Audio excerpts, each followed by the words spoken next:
This is Michael McKeon, a.k.a. Morris Fletcher, a.k.a. Chuck McGill. You know who I am. But it's time for Inside the Gilliverse with Eric Broadbent.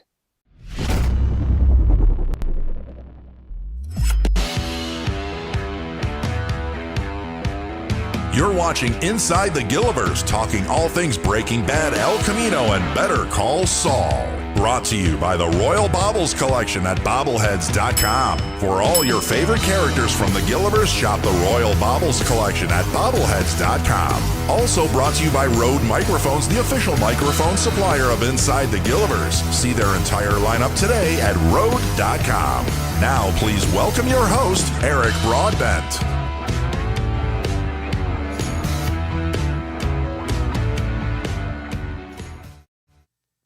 Good evening, everyone, and thank you for joining us for Season 2, Episode 10 of Inside the Gilliverse, where we talk all things Breaking Bad, El Camino, and Better Call Saul. My name is Eric Broadbent, and it comes with great pleasure to introduce tonight's guest.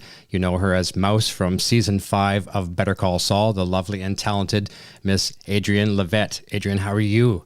I'm good. How are you? Absolutely fan-freaking-tastic. It's great to have you here. You look awesome this evening. Thank you. I definitely don't look as cool as Mouse in life. I wish I did. But yeah, thank you. Oh, it's great to have you here. And I want to also thank you as well, too, for accommodating the schedule change. We're moving studios and all that fun stuff, production, and it worked out. You were free, and you had some other things going on as well, too. So thank you for accommodating. Of course, not a problem. It's awesome. We're really happy to have you here. We got some great people here in the chat as well too. I'll go through and say hi to some of our fans and regulars that join the chat here, and there'll be some great questions coming from them, and then we'll jump over and ask you some great questions. We've got Michelle Dematisse here, Paul Sura, VZM McCoy, Arctic Sakai, Andrew Nowak, Cray Crow. I might say a couple names twice. Hopefully I don't. Our moderators, Karina is here, Jennifer Stevens. Let me see. Scrolling down a little bit more, we've got Lori Yu here, Lori Yumstead. We've got, let me see, who else am I missing? A lot of our regulars here. Let's scroll down a little further. I've got my beautiful Sandra Lee here is in the house. Fantastic. Nice to have her back in the chat after some time. Landshark Mark is here. Renata Rodriguez. Oh man, we've got a great crowd of people. Just scrolling down, see if I missed anybody else, and I'll try my very, very best to get everyone. What's going on at the very bottom here? There's questions coming in already as well too. So before we dive deep into the Better Call Saul world, which is nice, everything is in production right now. Everyone's happy about that. Yeah. Can you tell us a little bit of your background, what got you into acting, and the inspiration to do so? Yeah, I mean, I've been acting since I was a kid. It was just something that was natural to me. I love the arts, all facets of the arts. So it wasn't only acting that I was really passionate about. I was passionate as an artist, as a visual artist, as a painter, as a drawer, singing, dancing, like everything. So I was very much heavily involved in the arts. I started professionally acting as a kid since, at the age of 10. And then, just kept kind of going from there. And I was in theater a lot more. So my focus was theater for a good amount of time. And then I started switching my focus to more TV and film back in 2011. So you've been busy. Yeah. And I mean, everything inspires me. So, I think as an artist, I feel like anything and everything can inspire us. I think a rock on the floor can inspire us to do something. Well, it's nice to see some of the roles that you've done. I've had a peek at your IMDb page, and it's pretty extensive as well too. Yeah, it's very eclectic. I really love the kinds of roles that I've been considered for, and the diverse amount of roles that I play. I'm a character actor, but I'm like a proud character actor. I feel like certain actors have a stigma about that, but I'm very much loving the fact that I play such different types of people. Very diverse for sure. Yeah. There's a question I didn't write down tonight. I was talking to my better half, Sandra Lee, here about this just a few days ago. I think it was a couple days ago. We were talking about, especially with the thumbnail that we used one of the pieces of art that you sent to us. It was from the set, kind of like just an off camera shot. and with the tattoos that Mouse has. And that's something you see a lot of actors that don't have real tattoos. And I know there's attention to detail and the duplication every time. Can you tell us the process of how that works?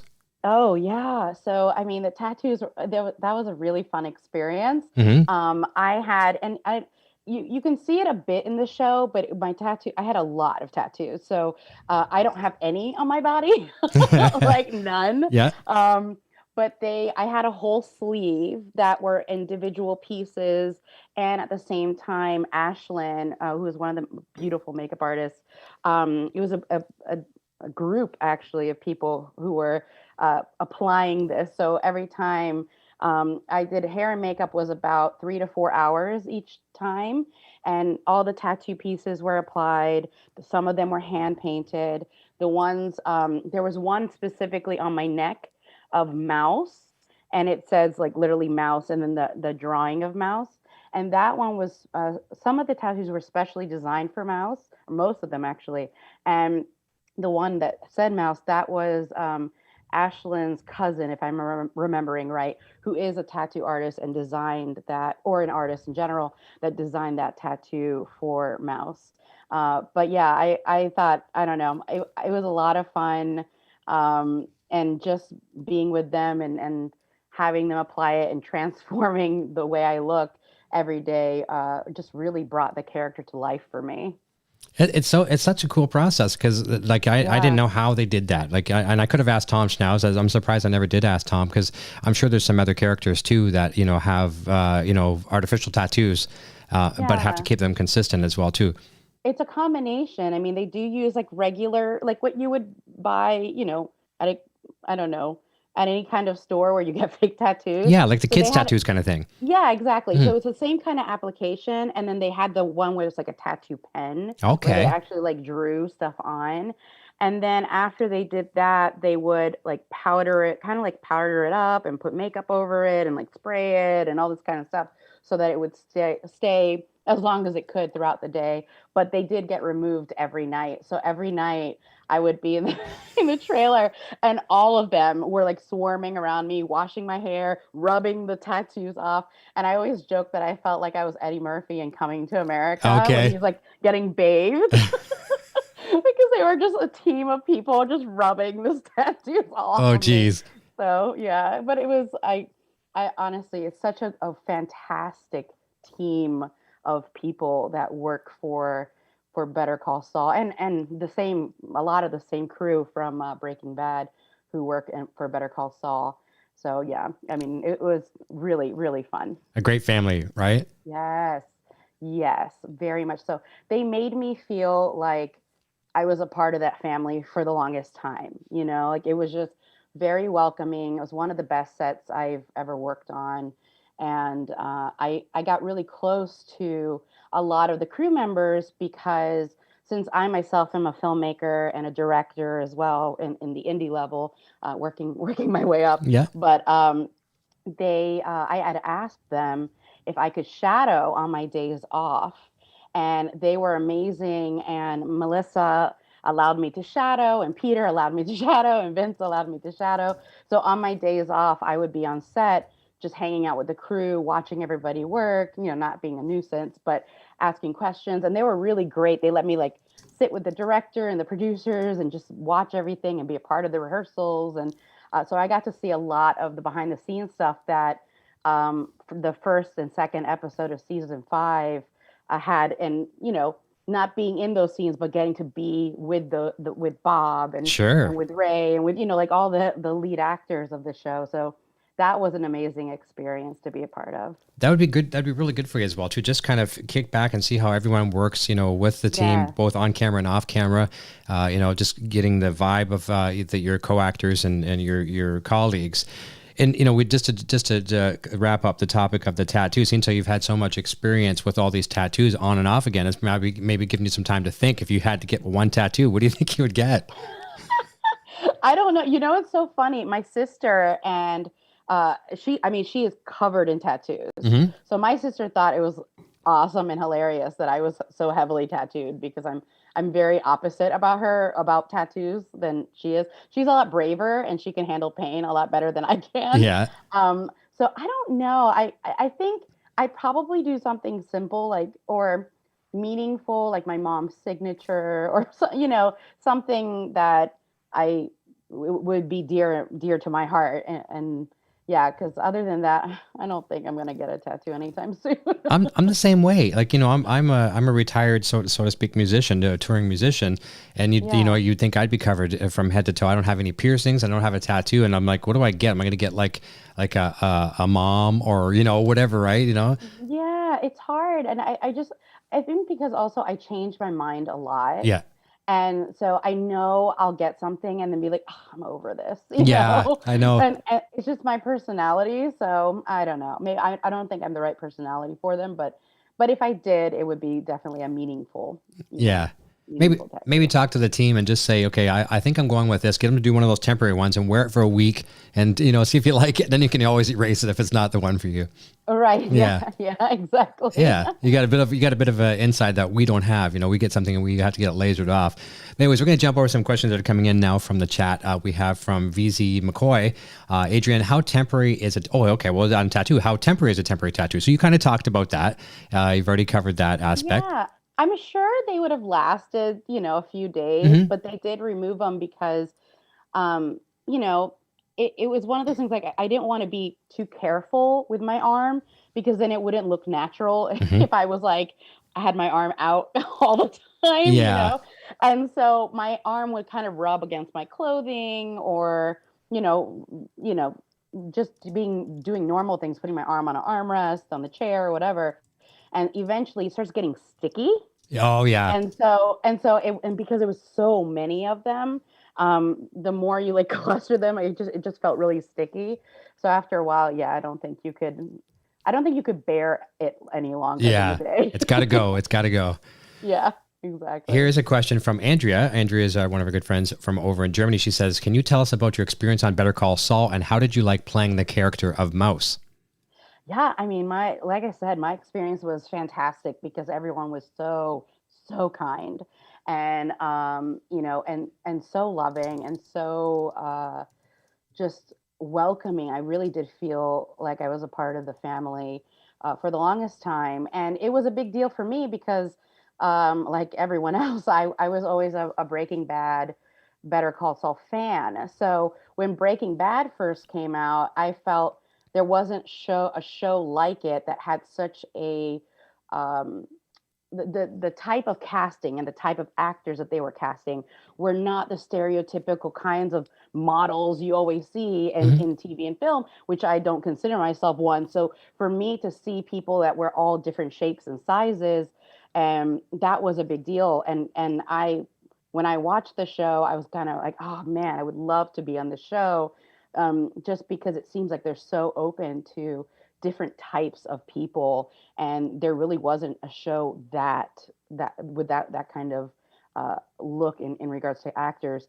So, and then Breaking Bad came and went, and I was like, man, I never got on that show.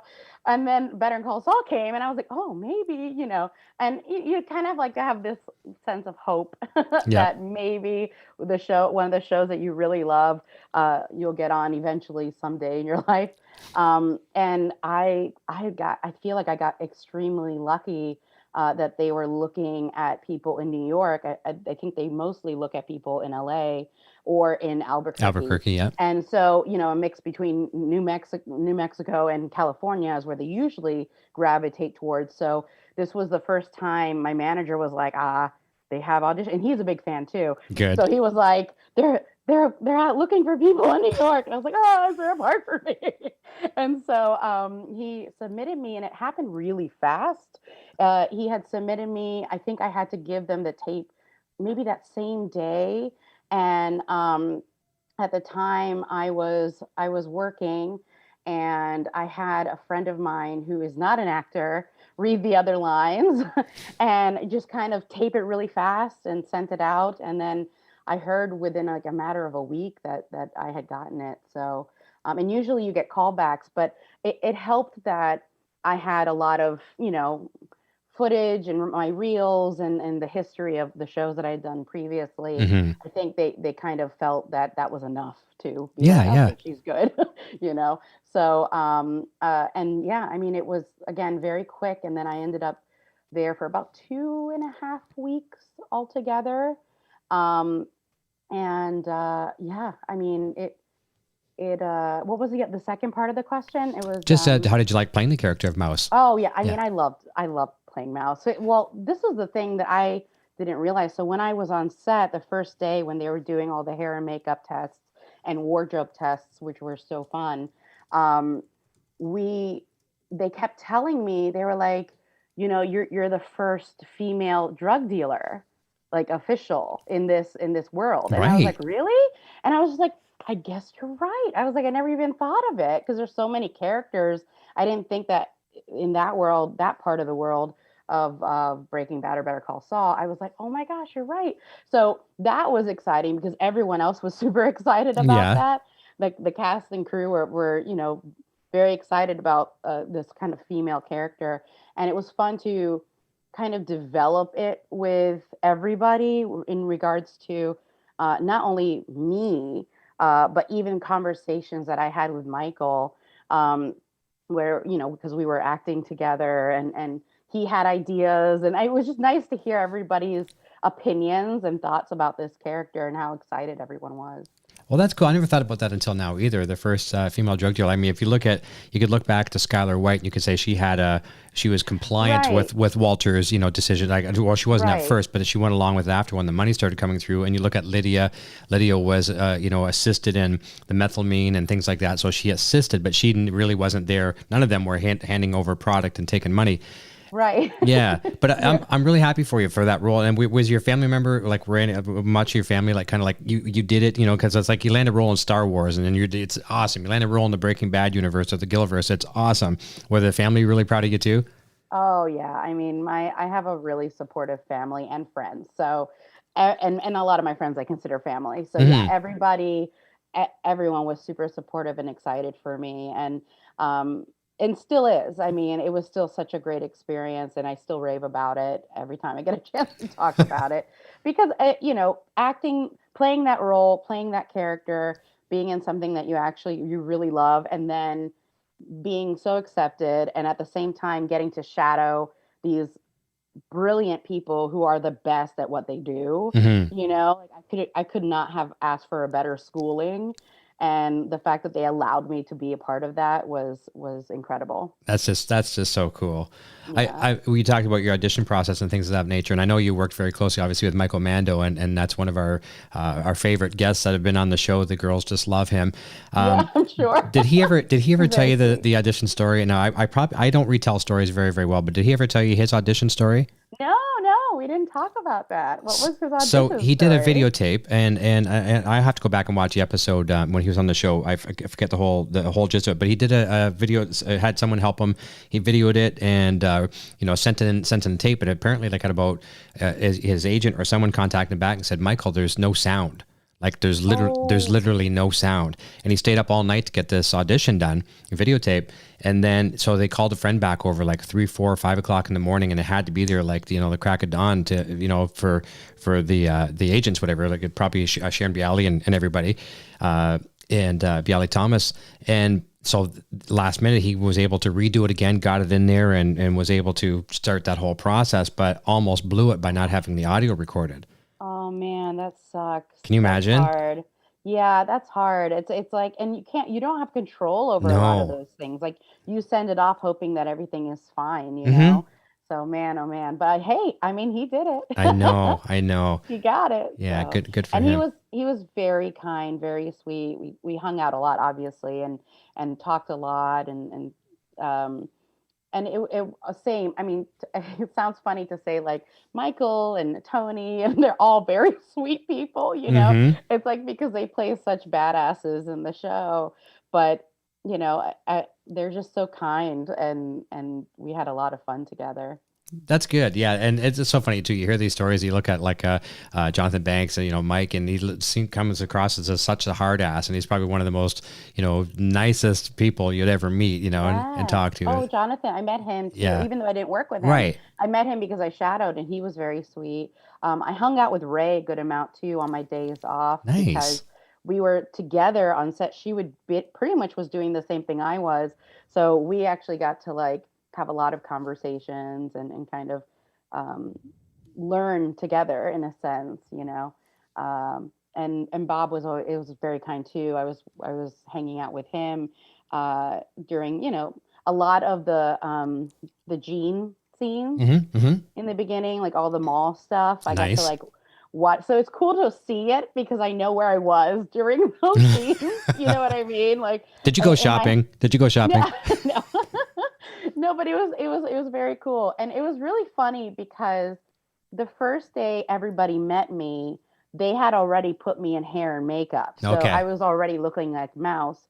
So they all thought that was my actual look. Oh. Like, I genuinely was this kind of person. Oh. And then when I came the next day just to shadow and be on set and whatever, no one really recognized me. And then I kind of had to be like, oh no, I play Mouse. And everyone was like, oh my God. Like everyone was just shocked because of the difference between how I look on a normal basis and how Mouse looks.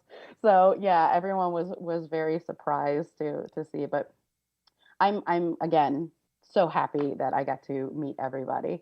That's great too, and I've heard so many good things. Obviously, we've people just love Ray Seahorn. She's been on the show a couple times here, and we've heard great things about Bob as well too. The way he'll rehearse with people, like so much to make the product better. It's just a great team. What we're going to do now, we're going to do something, this is kind of neat. One of the options we have on the show here for our YouTube members, our channel members, we have audio questions as well too. So we're going to have a couple questions coming up. We only have two this evening. One is from Karina. She's one of our head moderators here on the channel. So I don't even know what the full question is. I prepared them late today, so I didn't get a chance to digest all of them. So we're going to play Karina's first, and then we'll follow up with Lori's. Okay, here we go. Sounds good. Hi, Adrienne. This is Karina. So you directed a horror short called The Dark Room, which I would love to see, as well as see more female-directed horror films. You and I are both fans of Jennifer Kent's The Babadook. Do you have any desires to direct a feature-length horror film? Also, check out Jennifer Kent's film The Nightingale, if you haven't already. And another female director I like a lot, Ashlyn Clark's The Devil's Doorway. Thank you. Ooh, good question. Very good. I'm so glad that she did a shout out to like female directors. Yeah. Sure. I appreciate that. Thank you for asking about The Dark Room. So yeah, The Dark Room is actually a short concept of our feature version of The Dark Room. So I do intend on directing The Dark Room. Right now I'm directing another feature called I'm Okay, We're Okay. It's an indie drama. So eventually, I mean, the goal is to shoot the Darkroom feature. In the Darkroom feature, I'm going to be the director. I'm not in it. In the current feature right now, I'm doing both, which is a challenge. I'm one of the lead actors and I'm directing, so that's definitely a challenge that I've taken on, but I've always wanted to take on. And it's challenged during the time of COVID. So all in all, we're dealing with a lot of complicated things, but it's such a fantastic team that I have that it's not really that stressful. But the Darkroom itself, yeah, I mean, we have plans to get it up and running when the time is right. You know, we have to find our investors and our executive producers who are interested. And so far, the short film is making its way through the film festival circuit, and eventually it'll get distribution. It might end up being on Amazon Prime. Oh, good. When the film festival world is done. And then, yes, I love The Babadook. I actually met Jennifer after a screening of The Nightingale, and she was so nice. And we had a lot of nerdy conversation about film. And yeah, I'll have to check out that other film that you said. I don't think I've seen it actually. So I'll definitely check it out. Awesome. Well, good questions and good suggestions, Karina. Yes, thank you. There's a comment that just come in from my better half, Sandra Lee, here as well, too. She commented in the chat, said how pretty you are. So I wanted to pass that along as well, too. Everyone's so nice. Thank you so much. That is very nice of everybody. I saw that when people were saying, and I was like, oh, that's so nice of everyone. I really do like the Gilliverse family. We call them the Gilliverse family out there, right? Everything that encompasses all three of those shows, and it's just, and especially doing these shows now too, we get to meet some people around the world that are all like-minded individuals like us. And I know all of you, the actors and the crew and things like that too. You're all just as big a fan of the show as we are, right? It's very true. It's very true. And the Breaking Bad and Better Call Saul fan base are so nice. I mean, everyone has been so nice, so supportive, especially in social media. I haven't met, it's so funny because it's such a show about like rough kinds of people, but it's like the nicest people that are watching it and that are in it, Definitely, it's a real flip. Like if you're talking Stranger Things, it's the upside down to the real reality, isn't it? It really is. Yeah. It really is. It's so cool. And that's neat too, because it lets you all get out of your day-to-day, it could be like, a mom and dad and all this kind of just regular Joe stuff. And then you get to be in the seedy drug world, right? And hey, I love it. I think it's super fun. Yeah. So next question is from Lori. Next audio question. And again, too, I processed these today, but it was such a rush today. I didn't get a chance to really take them in. So this is from Lori, and I know she always has great, deep questions. I'm sure she's going to continue tonight. So here we go from Lori. Hello, Adrienne. This is Lori. Could you tell us how long you worked as a live singer at Hamburger Mary's, and how did that job come about? Thanks very much. Good question. Oh my gosh, just bringing back my past. That's fantastic. Hamburger Mary's is super fun. For people who don't know what that is, it's a restaurant that is a drag restaurant. So they do drag shows. The servers are most of the servers are drag queens. They'll do live performances while serving, and then they'll have shows. I don't know their exact, like when they do them anymore, but I was a part of Hamburger Mary's and a place called Bananas. We used to do the same thing. They would do like a Sunday brunch show.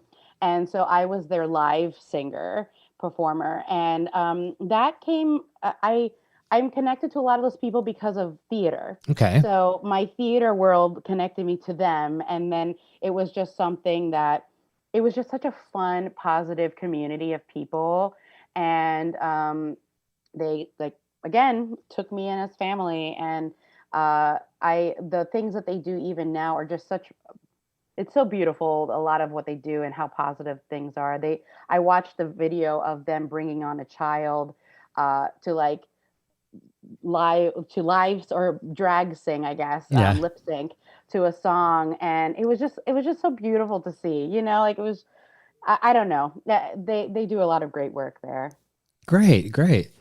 Here's a question from Aya. She says, hi, Adrienne. What was the best moment you had while filming Better Call Saul? Is there something you, as a takeaway, maybe while filming, was there something very, very special that I know there's probably a lot of things, but is there one moment that really stands out? I know. I feel like there were so many great moments there. While filming, I would say one of my favorite bits is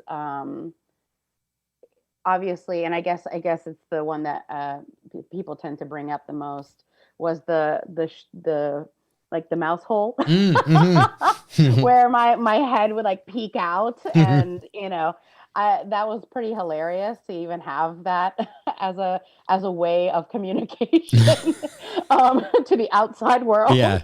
That she would like poke her head outside of like this mouse hole. So I was amused by that. And what's really cool and a little like behind the scenes thing, when you watch the scene again, or if you do, the interior was on a sound stage. The exterior was in a different location. It was like an apartment complex. Oh, okay. That they kind of took over. So it's seamless. I mean, it looks beautiful and it's seamless how they did it. But those were shot at different days entirely, even though it's all one scene. Oh, that's good to know. Yeah. Yeah. Here is a question from, let me see, I just got to double check. I lost it here. See if I can go back just a little bit. This is from Craig Crow, if I'm saying it correctly.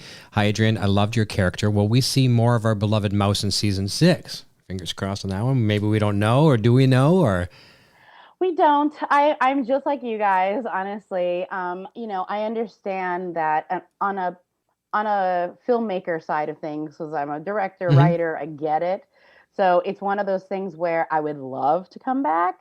Hmm. Obviously I would love Mouse to come back, but they do have so much to wrap up this season, Hmm. and there's so many like holes that are going to be filled. So if they don't come back, it's fine. I understand, and it was again such an incredible experience on season 5 that if I don't come back, I'm okay. Yeah. But of course it would be great. I'm looking forward to seeing what this season brings, just like everybody else.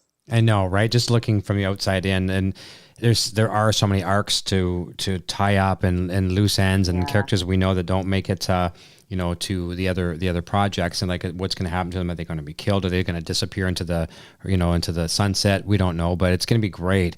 And it's bitter. It's going to be bittersweet too, isn't it?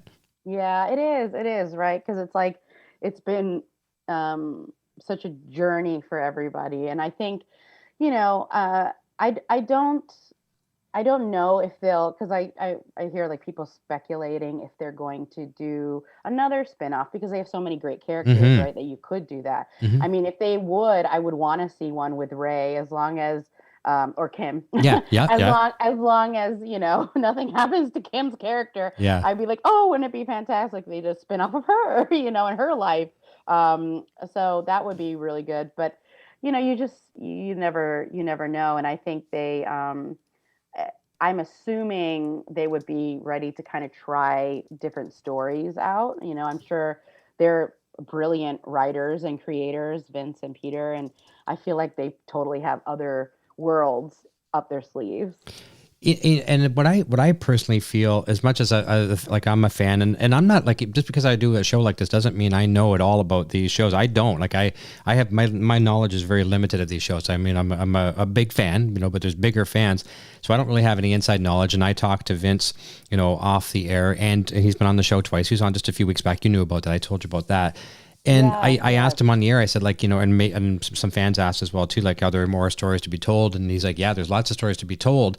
But one thing I greatly, greatly, really admire, and as a writer and director like yourself as well too, filmmaker, you sometimes have to know when not to continue, or when the story is complete. And what I personally feel about Vince, I don't think we will see more stories, and I would love to see more. And I hope people don't get upset at me for just spitballing here, but I think they will probably tie this up, and that could be it. And I'm content with that, as much as I'd like to see more. It's like seeing your favorite band and they're done.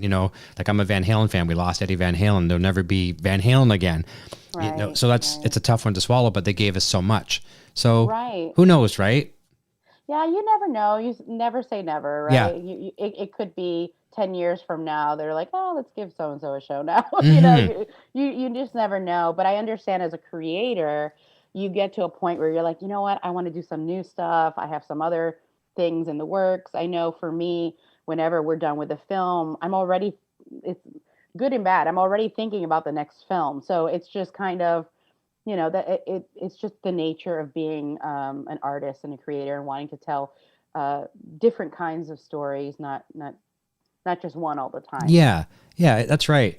And I like the fact too, like, some shows, just go on. Like, I should say I was, maybe I still am, a Walking Dead fan. Like, I was obsessed with The Walking Dead. And Yeah. I'm not necessarily so invested in the spin-offs. I was really invested in the main core, the parent Right, show. right. And I'm Same. finding, yeah, and I'm kind of finding, like, I've missed a ton now, and I haven't lost any sleep over it. You know, it, Right. you know, Yeah. I feel bad for saying that, because I've invested, and I'm probably going to watch it through, just because I've invested so many hours, in my life. I No, I probably will. agree with you. I agree Yeah. with you. I was really into the current, or the original Walking Hmm. Dead. I watched a little bit of Fear of the Walking Dead, but I was more invested in the original. And then I kind of ended up stopping. Well, life happened, and Yeah. I Yeah. wasn't able to, like, so now we're actually, my husband and I are playing catch up. We're trying to rewatch or watch, everything that we've missed. But yeah, I mean, like you said, I think there's a time and place where it makes sense that if they don't bring it back, it had such an amazing run Hmm. and had such an amazing impact on people. And they changed a lot of things in the TV industry purely from just Breaking Bad, right? And so I think they, you know, I think they had enough. Yeah, I think so. They're just like, this is good. We did it. I know. I agree. Well, what a lot of people don't know as well, too. I mean, you'd probably know this, and it's just, the fans, the super fans are real appreciative of this. There's a lot of connections between Breaking Bad universe and Walking Dead. We've got B.L.A. Thomas for casting directors, so that is a plus. I mean, I can't talk enough about them. It wouldn't have the talented like actors like yourself if it wasn't for them. And then, of course, a lot of the music being shared, with the music supervisors, Thomas Golubich and was it Super Music Vision? They are the music supervisors. So, when you hear those key little cues in each of the shows, you got to thank those people that usually don't get the thanks. So there's a lot of common bond between those shows too. Yeah, which is nice. We're going to jump over to a question from Mike Faldout. What was it like working with Tony Dalton and Michael Mando? So we touched base on Michael. And I think you might have mentioned Tony Lalo, the character of, the Lalo, such a charming guy that he could be, smiling at you all, ear to ear 1 minute and kill you the next. So what was it like with both of those gentlemen? They were fantastic and they were very easy to collaborate with. And, we talked a lot about the dynamics of these characters and what they were to each other. And Michael and I even kind of came up with a fake story of our own where we felt like Mouse and Michael were related, like they were cousins or something. So it wasn't like a random woman. It was like someone that was in his family. Okay. But that was just for us. That's not like a fact, Peter. Vince didn't write that. It was just something that we came up with for ourselves. And our dynamic, our relationship in the show. But Tony, he is so kind. I feel like the people who can play the most evil characters are the kindest people. It's almost because they kind of approach it in a more realistic way. Like you can't approach a bad guy you hating them. You have to like love them, and it has to come from the belief that you're right. Like your character, everything your character is doing is for the good of that character's life. Okay. And so, the way he approaches it is very much that way. And he does such a beautiful job, and getting to just watch him do that is a master class on its own. Looking forward to see where that goes with those guys. I don't dare even speculate my thoughts on Nacho's future, because I think I'd probably lose about 60% of my viewers. No, I know. I same. I'm like, I don't know. Yeah. I don't know what's gonna happen. Yeah. I'm just gonna keep saying Nacho lives, so I can keep my audience at least until the end of season 6, and then we'll worry about it then. Speaking of someone who is very concerned about Nacho, this is from Andrea. She says, how did the character Mouse get the name? Just because of the tattoo, or did I miss the story behind it? No, they didn't have a story or telling of it in the show. It was I think just the idea of the fact that the way that she sells drugs. Yeah. You know what I mean? Like, yeah. It's kind of like she's sneaky, and she does it in like these little sneaky ways, and she puts the drugs in the hole and she peeks through the hole, and like she's looking through I think it's just her personality and the way that she's been known to deal or, do shifty things is where that nickname came from. But that's from just discussion with other people. It wasn't something that we had, that I had the information on. It was just like, me talking to the actors and the makeup artists, just kind of speculating. Do you like when fans come up and see you on the street or conventions or anything like that? Do you get a combination of "Hey Adrienne" or "Hey Mouse" or a little bit of both, or do they always refer to you as your real name? Or yeah, I haven't been to any conventions yet. Oh yeah, COVID, of course. COVID, yeah. It was like one of those things where it kind of shut down. Yeah. But, no, I think people call me Mouse. Even on set they were calling me Mouse. Okay. Even the crew was calling me Mouse, so it stuck. And I really like it. I like the name, so I was like, yeah. That's Mouse. cool. And imagine too, like when they're calling you in character all the time too. This is like a stage name for your musician. It's easy to remember who you're talking to. It's easy to remember for sure. Yeah. But I definitely I have a special place in my heart for that character for sure. Good. And I'm not afraid to say this. I am afraid of mice. I'm not afraid of too many things in the world, but I'm scared of mice. And I even worked in pest control Really? once. Yes. That's hilarious. Yeah. So so you heard it here first. I am scared of mice. So here is a question from Zoko Santos. Says, how is it working on the Joker movie? And then there's a secondary part to that. Also from, this is from Karina relating to Zoko's question. The Joker scene was uncredited and listed as middle-aged woman. What scene were you in? Yeah, they cut it. Oh man, the best scene, right?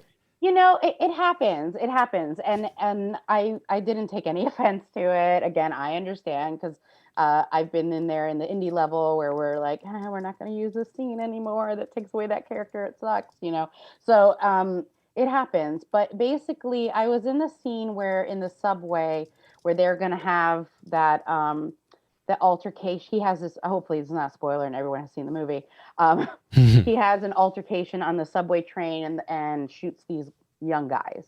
And so that before that shooting happens, he has an interaction with me, and I was on set with him or with them in general for 2 days. Mm-hmm. And what's cool is that the behind the scene of that was that the subway itself was in a soundstage. So the subway car that they shot that in was not like the actual city subway. It was in a soundstage. And what was very cool, and the first time I had done this before, was usually with those kind of scenes, they'll have like a blue screen or green screen on the outside of the vehicle. Mm-hmm. But they didn't do that. Instead, they did kind of like what The Mandalorian did, which is video screens. Video screens. So they were having this video play of the subway stations passing by. And at the same time, usually in film, any kind of sound effect that you're hearing or whatever is not happening when we're shooting. Everything is really quiet. And so, this was also the first time that they put the subway sound effect while we were doing the scene, which usually doesn't happen because you don't want to have any kind of sound for post-production mixing. Mm-hmm. Because in post, that's when they add all that sound. So I found it really cool because it made you feel like you were on the subway a lot more. And there was more a realistic aspect to it. But Joaquin was so nice to me, was just very, very kind, even though he was in his character and dealing with a lot. And he's even said that he's been mean, but he was nice to me. Nice. So that's all that matters. Yeah. And he even said after we had done my take and they'd done my coverage with the scene with him, he had told me that I did an amazing job, and Todd told me I did a great job. And I was like I was geeking out that they were so complimentary.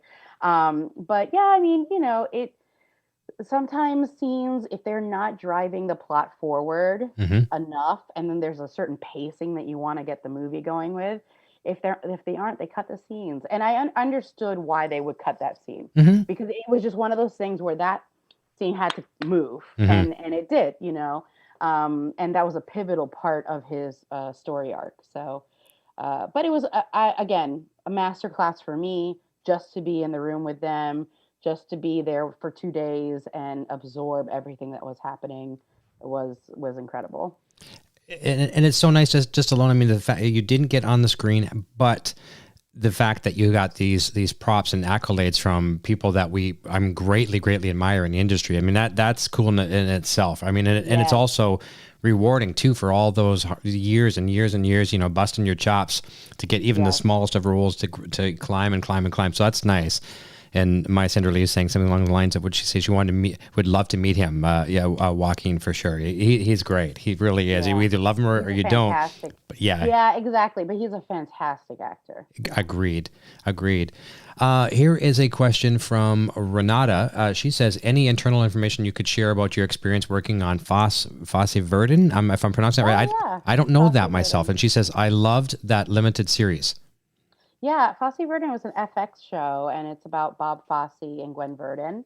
That I had a few episodes of that one, and I played Bob Fosse and Gwen Verdon's nanny. And I I looked similar to the actual nanny, which is one of the reasons why I got cast. And it was a really great experience. Sam Rockwell was super, super sweet. I have not had a bad experience with any of these A-list actors so far, which has been fantastic. And Michelle Williams was also very sweet, and it was just easy to collaborate with them, easy to work with them, easy to try things out. They're just very invested actors, and they really love the characters that they play, and you can see that. I talked a lot with Nicole Fosse, which is Bob Fosse's daughter. Okay. She was one of the executive producers, and she would tell me stories about growing up and the nanny, how much of an impact that nanny was to her life, and how she basically was one of the people who raised her. So it was really nice to get that kind of information and to get that kind of support to play that character. Well, I have to check that out. There's going to be a question come up here in a moment about another show that I haven't seen. It's a big show as well, too, that you're part of. So there's so many of these things, and that's what I like about sometimes when fans will come into our show. They'll discover you through, in this case, Better Call Saul, and then they'll go back and they'll discover your other catalog, what it passed and what's coming up. And I love that. And I don't know everything about the actors. Usually when I have someone like yourself on the show, if I don't know a lot about your background, I'll go, dig into IMDb and I'll look at, some of the other, websites and things like that, just to familiarize myself. But there'll be a question coming up here in a moment about a show that shares another Gilliverse member that you worked with, or at least a show. You maybe not had been in a scene with them. But this is funny. I haven't had my Sandra Lee here in the chat for some time, and she's here tonight, and she says something along the lines that she's reminding me about the mouse thing with me, and she's saying she actually chased me one time with a mouse, and I ran and screamed like a little girl. So yeah, welcome back, Sandra Lee. Not so good with the mice. So we're gonna jump. Lori has a question, and it's about another short film. We're gonna come over to Lori's after Karina's, just because we kind of hinted at this. So a show I hadn't seen, and one of our characters from the Gilliverse we had on, one of my favorite actors in the world, Stephen Bauer. I haven't seen Ray Donovan. I haven't seen that, and I know nothing about. I shouldn't say I know nothing about it. I know the concept of the show. I know the main cast, but I haven't watched it, and I really want to. So you had some time with that, and Karina's question was, how is it working on an episode of Ray Donovan? Brilliant show, and you were great in your scene with Bunchy. So we share the Gilliverse with Stephen Bauer, but how was that? I mean, Bunchy was fantastic. He's so nice. I keep saying this, and it's going to be on repeat, that every actor I've been working with is just so down to earth, which is very humbling. Because you're always thinking that they're gonna, they're at a certain level and they could be a certain way if they wanted to. But I mean, that was a very cool experience, especially because I was a part. I don't always get to be a part of the table read for shows, so I got to be a part of the table read for Ray Donovan when they were just starting to film the season that was coming up. So I got to meet everybody because of the table read, which was also very cool. But yeah, I mean, the director was fantastic. He directed a movie called Y Tu Mamá También, which I was a fan of. He directed Maria Full Grace. Okay. That's what he directed. Maria Full Grace. And when that movie came out way back when, I was a fan of that film. And yeah, I mean, what can I say? It was just very kind. Everyone was kind. Everyone was easy to work with again. They had cut a scene of mine in that as well. So they had like a few scenes, and then they basically cut them. And I got, it was a little less than what I actually did on set. But again, it happens, and it's TV and it's film, and it needs to move, and they have a time frame where each episode has to be a certain amount of time. So, some things have to go, unfortunately. That's true. And, we talk about the casting directors on all not just on Breaking Bad and Better Call Saul and Walking Dead and things like that we just talked about, but, they really don't get enough the editors don't get enough credit. And these, there's some great editors in the Better Call Saul family. Oh yeah. And I mean, that's to choose it's like a great musician knowing what not to play, right? Yeah, it's hard. It's so hard. It's so hard for them. I mean, I can only imagine. I mean, I edit a lot too, so I know how it feels, and it just, I'm sure, it breaks their heart sometimes to have to cut something that they probably are really into. But yeah, the editors on Better Call Saul and Breaking Bad it's just beautiful vision that they have, and including and the cinematography that Marshall creates to. I mean, it's just fantastic. Marshall's fantastic. I still talk to him to this day, and I think he's such a great artist, and the kinds of shots that he comes up with. I remember the desert scene where they're using glow sticks, and they literally just light the whole scene with glow sticks. I was like, ugh, Marshall. I know, right? I was like, of course, Marshall.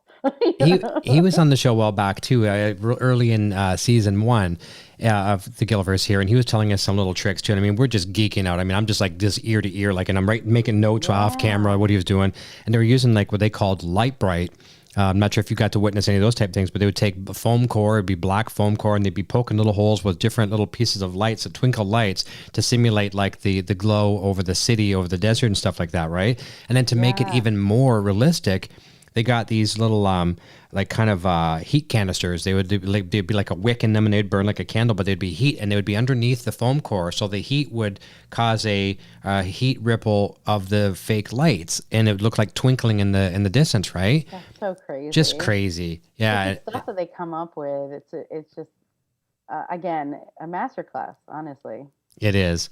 We have a super chat from Adrienne Lovette. She says, Inside Gilliverse rocks. Thank you, Adrienne, to be with us today. So, yes, thank you, Andrea, as well. Thank you. Yeah. Thank you. So, a question I mentioned earlier from Lori, and another short film, and something I did not know about. So, I'm so blessed to learn some of these things from our regular viewers and our friends. She says, what was the inspiration for the short film Blind Date? Oh, Blind Date. That's like a cute film. So we actually, one of my best friends, Ella Jane New, and I, who make a lot of films together, she actually approached me for a 24-hour film challenge. And she's like, I want to make this, I want to do this. Will you help me? And I'm like, yeah, sure. So we co-wrote it together, and I directed it. We made the whole short film in 24 hours. So we wrote it, memorized the lines, got the location, shot it, edited it, mixed it, everything in 24 hours. And that is that short film. And after we did that, and we, submitted it and whatever, we ended up submitting it to a lot of festivals. It got into a lot of festivals around the world. And then we finally decided, well, let's just release it on YouTube. And I think it's I want to say it's like almost 250,000 views so far. Wow. I mean, I'm shocked. Yeah. I was super shocked because our company didn't really have a following on YouTube. So the fact that it's getting that kind of attention is fantastic. And we actually wrote a pilot for the TV show version of Blind Date called Blindly. Okay. Which digs more deeper into these two women's lives. So, yeah, we're kind of, our goal is to shoot the pilot version ourselves, and then kind of shop it around. Good. Oh, that's fantastic to hear. And there's going to be a question coming up related to some, fast paced, filming, editing, producing, getting all this stuff. And we'll talk about that in a second as well, too. Here's a question I didn't write down. And this is from myself. And I like to ask this of all of our guests, but I almost always forget. About 80% of the time I forget. This is something that Tom Schnauz come up with. Okay. And I try to ask, there is a right answer to this, but there's no real wrong answers, if that makes any sense. So the Gilliverse, we like to, the Gilliverse encapsulates these three shows, Breaking Bad, El Camino, and Better Call Saul. But we like to imagine that we take off in this rocket ship and we go off into the, Gilliverse, wherever that is. So in the Gilliverse, there is a smell. All right. And it's not like a hot, sweaty Michael Mando. It's not, it's not that, but it's two things. And I'd like to hear your thoughts on what does it smell like in the Gilliverse? Oh, ooh, good. Two things I have to choose. I would say gunpowder, and Mexican food. Okay, that sounds pretty cool. And in the Mexican food, we get a little bit of that, through the Salamancas. And I think both Daniel and Lewis were talking like some food. They some real Mexican cuisine or something of the sort. They mentioned that. So the cuisine is close. The actual right answer, I have to get like a little bell and a little ding, is bacon and fear. Oh, that sounds pretty accurate too. Tom, somebody shared this one thing. I don't know if it was Tom one day. Someone on Twitter posted this picture, and it was a kid's book. I don't know what it was called, like something like the not the Three Little Pigs, but something along that lines. And there's a picture of these pigs, and they're in a car, and they're racing off, and there's some kind of like they're scared of something. I forget what it was. And so I remember commenting back to Tom saying, like, that there's your bacon and fear right there. Because, the pig's going away and they're scared of whatever. I think there's a wolf chasing them or something. I forget what it was. Hilarious. I don't even know what book it was. But yeah, it's always fun just to get people's, theories on what it might smell like. Here's a question from Cray Crow. And I really hope I'm pronouncing that name right. But what do you like most, acting, directing, or writing? And maybe we'll throw in one more because you mentioned editing. So... that's a good question. Well, acting and directing for me kind of go hand in hand, like they're on the same wavelength. Right behind it is writing. I love writing, but I only write things that I intend to direct. So I don't always write things that I want to option off or pitch and then have a network take over. So I consider myself more a director who writes, not so much just a writer, even though I'm very open to just being a writer if the opportunity presented itself. But I do tend to want to direct what I write. And, with the feature that I'm directing now, I co-wrote that with my best friend, John Rice, who also wrote The Dark Room. And he writes. A lot of times, whatever he writes, I end up directing. We kind of work together like that. Okay. We have like a team of people that's like the same group of people that we're always making films together. But it's almost like if it's not, if it ain't broke, don't fix it. Like we just work. It's understandable why so many directors and producers end up working with the same people over and over again. Because when you do have such a close-knit group that work really well together, it makes, the shooting process much smoother. There's no second guessing. Everyone knows how everyone is. And, we love working with each other. So, but yeah, I mean, directing and acting are like this, and then writing's right behind that. Nice. Okay. And then editing, I love editing. I don't think I want to be like an official editor and just do that. Because I have so much respect. If I didn't have to edit things, I mean, I love having other editors edit because it's like another set of eyes getting a different perspective that you may not have thought of. And so I love having that kind of perspective on anything that I direct. I would assume, but I could be very wrong by saying this, but does it come down to pacing in most cases, like just making sure that everything flows? When it comes to editing, choosing what to keep, what to trim, what to completely delete. Is it a pacing thing, or is it the storytelling? It's everything combined. It's it definitely is the storytelling in regards to you. As an editor, you have a goal of what, and this is just my perspective. So other editors who are really editors might have a different opinion on this. But for me, I'm always trying to edit in the perspective of the characters, and as well as giving some kind of interesting and unique choice in the editing that's not always the stereotypical. And I feel like Better Call Saul and Breaking Bad does a really good job at that. And especially when they decide to make choices on, an episode like the Fly episode. Yes, you know yes. what I mean? Like when they make these choices to just, it's just, it's so brave, the things that they decide to try, because a lot of TV shows haven't, right? And so I feel like the editors, I try to take a note of that, of taking a risk in the editing. Good. And it has a lot to do with pacing as well, of course. You know, you want the moments to move in a certain way depending on the theme of that scene, so, or the objective of that scene. So it's a combination of everything, and I'm sure their job isn't easy, because I know they have their version, and then they get notes from the director, and then they get notes from the executive producer, and then they get notes. It's like it's not easy by any means, but they do a fantastic job. Agreed.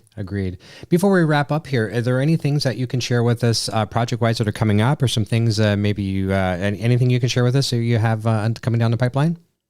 Yeah, I mean, right now last year was a dead year for a lot of people, a lot of artists of all kinds, not just actors, and anyone in the industry was just kind of oddly slow. So there was a lot of things we were going to do last year that we ended up having to push away or push back. So right now we're focusing on finishing the feature film that I'm directing and that I co-wrote with John Rice, and that I'm acting in. And again, a challenge, but it's about this woman who discovers she has DID, which used to be called multiple personality disorder. Oh. And so, it's a pretty heavy film. But besides that, like I said, we're working on the pilot of Blindly, which is coming from the short film Blind Date. And then, obviously the Dark Room. It's so good that everyone like brought up basically the things that we're working on right now. And the Dark Room feature film. And I'm having meetings with other people who have reached out to me to possibly direct their projects. So, there's always I'm a believer of creating your own work, especially as an actor nowadays. I'm a storyteller, so I'm not someone who can just sit and wait for a part. Yeah. But I create my own work as an actor or a director or, whatever it is. And I just want to tell good stories that have an impact, What's wrong with that? That sounds good to me. Yeah. We need more great stories, especially coming off these couple of years. I mean, it is a couple of years. 2020 was complete horrible. 2021 looking a little bit better for us, but it's still, we need some good stories and some things to pass the time. And I think our spirits are starting to get better, where people are getting back to work, as we see right now, especially on the Gilliverse. It's nice. Fingers crossed. And I really hope that we get this chance to see you in season 6. If we don't, your stamp that you made was great. And I'm just looking at all the comments in the chat. I don't get a chance to read a chat verbatim because I'm trying to focus on the show, but I just saw so many comments about how much they love you. And it's wonderful. I love them. Thank you. Yeah. Thank you so much. The support it means a lot to me. That's awesome. And speaking of support too, maybe we'll take a quick moment here as we wrap up. And I want to say thank you to the people that make this show happen. Without them, it just could not be done. First and foremost, paramount thanks to my better half, Sandra Lee, for encouraging me to push forward and do this and just keep doing it. And I love it. And it's been a bit of a rocky road for her and I, and we're putting we wouldn't be doing this tonight if it wasn't for her. Also, big thank you to our show sponsors, Warren and Rachel at bobbleheads.com. They can make some of the bobbleheads back there. You can see from the Better Call Saul family. They're awesome. Check them out at bobbleheads.com/Gilliverse. We want to thank also all of our channel members, our Patreon supporters, our channel moderators, our YouTube subscribers, super chatters, our PayPal donors, and those that purchase our merch from the Broad Stash Boutique, stuff that I'm wearing right here. And if you're new here tonight, please consider hitting that subscribe button down below. We will work just as hard to keep you as a subscriber as we did to get you as one. We want to encourage you to tune in next week, 9 p.m. Eastern, 6 p.m. Pacific. We'll be back here with Inside the Gilliverse. And if you want to check us out on social media, we are at Facebook and Instagram at Inside the Gilliverse. And we'll have this audio podcast up tomorrow as well. And I think we're behind one as well, too. We got to put Julianne Emery up, who was on 2 weeks ago. So two lovely ladies will be going up tomorrow, Julianne and yourself. So we'll be looking forward to getting you up on iTunes and all that good stuff. So I want to thank you again, and I really want to wish you a very successful 2021. And maybe we'll reach out to you down the road and catch up and see what's happening. Yes, thank you so much. I really appreciate the support and you having me on the show. And thank you, everybody, for watching and being so lovely and supportive.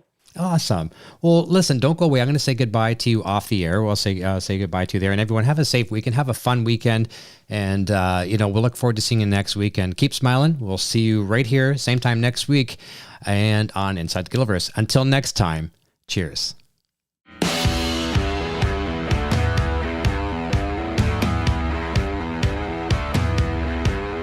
Thanks again for tuning into Inside the Gilliverse with Eric Broadbent. Be sure to check back each week for more great discussions and interviews with cast and crew from Breaking Bad, El Camino, and Better Call Saul. Please like, subscribe, and share this video with your friends.